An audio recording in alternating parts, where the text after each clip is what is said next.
KCB ഓഫീസിലേക്കാണ് UDF-ന്റെ March. UDF-ന്റെ മാർച്ചിൽ നേരിയ തോതിൽ ചെറിയൊരു സംഘർഷമുണ്ടായി. പ്രവർത്തകരെ പോലീസ് തടയാൻ ശ്രമിച്ചതാണ് സംഘർഷത്തിന് കാരണമായത്. നേരത്തെ രണ്ടിടത്തും കണ്ടതുപോലെ തന്നെയാണ് ഹൈ പ്രൊഫൈൽ നേതാക്കൾ തന്നെ ഇങ്ങോട്ടേക്ക് എത്തുന്നു. പ്രതിപക്ഷ നേതാവ് VD സതീശൻ അടക്കമുള്ളവർ ഇവിടെ KCB ഓഫീസിലേക്ക് നടക്കുന്ന പ്രതിഷേധത്തിൻ്റെ മുൻനിരയിലുണ്ട്.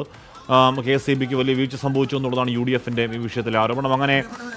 അങ്ങനെ ഈ പറഞ്ഞ വഴിക്കടവിൽ DCC അധ്യക്ഷൻ VS ജോയി സുഹൈൽ മുഹമ്മദ് ആ വാർത്തയുടെ വിവരങ്ങൾ വച്ചിരുന്നു. സുഹൈൽ, ആദ്യഘട്ടത്തിൽ പോലീസുമായി ഉന്തും തള്ളും സംഘർഷവും ഉണ്ടാവാനിടയായ സാഹചര്യം എന്താണ്?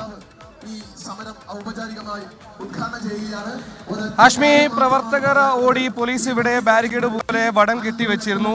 മറികടന്ന പ്രവർത്തകരെ പോലീസ് തടഞ്ഞ ചെറിയ തോതിൽ സംഘർഷത്തിലേക്ക് ഒരു വാക്കുതർക്കത്തിലേക്ക് മാത്രമേ പോയി. പക്ഷേ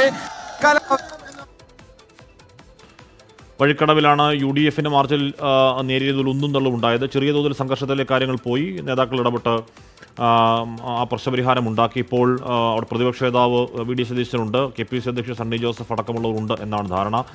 DCC അധ്യക്ഷൻ VS ജോയി ഉണ്ട്. VS ജോയി ആണ് അല്പസം മുമ്പ് സംസാരിച്ചുകൊണ്ടിരുന്നത്. എന്തായാലും അങ്ങേയറ്റം ദാരുണമായൊരു സംഭവം. ആ സംഭവം നിലമ്പൂർ തെരഞ്ഞെടുപ്പിൻ്റെ ബാക്കി ദിവസങ്ങളിൽ സജീവ ചർച്ചയാകുന്നു എന്ന കാര്യം ഉറപ്പാണ്. അങ്ങനെ അത് രാഷ്ട്രീയ ചർച്ചയ്ക്ക് വിധേയമാവരുത് എന്ന് നമ്മളൊക്കെ ആഗ്രഹിച്ചാലും പക്ഷേ നിലമ്പൂരിൽ അത് ഏതാണ്ട് പ്രാക്ടിക്കൽ അല്ല. അതിന് കാരണം അവിടെ തെരഞ്ഞെടുപ്പിന് ദിവസങ്ങൾ മാത്രമേ ഉള്ളൂ. ഇനി ഏതാനും ദിവസങ്ങൾക്കുള്ളിൽ നിലമ്പൂർ പോളിംഗ് ബൂത്തിലേക്ക് എത്തുന്നതാണ്. സ്വാഭാവികമായും അത് രാഷ്ട്രീയ വിഷയമാകും. ഒരർത്ഥത്തിൽ രാഷ്ട്രീയ വിഷയമാകുന്നത് ഈ പറയുന്ന മേഖലയിലെ വന്യജീവി സംഘർഷത്തിൽ മനുഷ്യൻ അങ്ങേയറ്റം ദുരിതപ്പെടുന്നതിന് പരിഹാരമാവുന്നുവെങ്കിൽ അത് ഒരർത്ഥത്തിൽ നല്ലതാണ് എന്ന് തന്നെ പറയണം. സുഹൈൽ മുഹമ്മദ് തുടരുന്നുണ്ട്. സുഹൈൽ, ആ സംഘർഷാവസ്ഥയ്ക്ക് ഇപ്പോൾ പരിഹാരമായോ? UDF-ന്റെ KCB ഓഫീസ് മാർച്ച് പുരോഗമിക്കുന്നത് എങ്ങനെയാണ് സുഹൈൽ?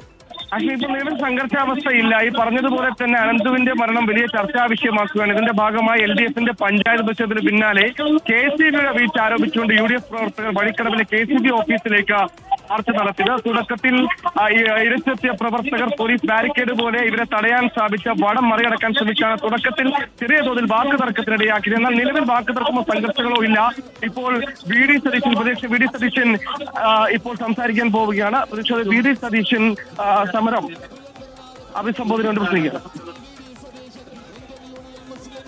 പന്നിക്കണിയിൽ നിന്ന് ഷോക്കേറ്റ് വിദ്യാർത്ഥി മരിച്ച സംഭവത്തെ ചൊല്ലി നിലമ്പൂരിലെ രാഷ്ട്രീയ പോര് കൂടുതൽ ശക്തമാവുകയാണ്. അല്പസമയത്തിനകം പ്രതിപക്ഷ നേതാവ് VD സതീശൻ സംസാരിക്കുന്നു. അവിടെ അപ്പുറത്ത് പോളിറ്റ് ബ്യൂറോ അംഗം CPM പോളിറ്റ് ബ്യൂറോ അംഗം വിജയരാഘവൻ സംസാരിക്കുന്നുണ്ട്. അതിനപ്പുറത്ത് K സുരേന്ദ്രൻ ഇരിക്കുന്നുണ്ട്, BJP മുൻ സംസ്ഥാന അധ്യക്ഷൻ. അപ്പോൾ അങ്ങനെ ആരും മോശമാക്കുന്നില്ല. എല്ലാവരും വലിയ സജീവ രാഷ്ട്രീയ പോരിലേക്ക് തന്നെ വിഷയത്തെ കൊണ്ടുപോകുന്നുണ്ട്. ഈ പറയുന്ന ഏറ്റവും ഒടുവിൽ ഗൂഢാലോചന എന്ന CPM ആരോപണം അന്വേഷിക്കണം എന്നുള്ളതാണ് UDF കൺവീനർ അടൂർ പ്രകാശ് അടക്കമുള്ളവർ പറഞ്ഞത്. അത് അന്വേഷിക്കാൻ ധൈര്യമുണ്ടോ സർക്കാരിന് തുടങ്ങിയ വെല്ലുവിളി ഒക്കെ UDF നേതാക്കളുടെ ഭാഗത്തുനിന്ന് കിട്ടും. അതിനിടയിൽ വനമന്ത്രി മരണത്തിൽ ഗൂഢാലോചന ഉണ്ട് എന്നുള്ളതല്ല, അതിനുശേഷമുണ്ടായ സംഭവങ്ങൾ ഗൂഢാലോചന എന്നൊക്കെ തിരുത്തി പറയുന്നത് നമ്മൾ കണ്ടു. എന്തായാലും അതവിടെ സജീവ ചർച്ചയാവുകയാണ്.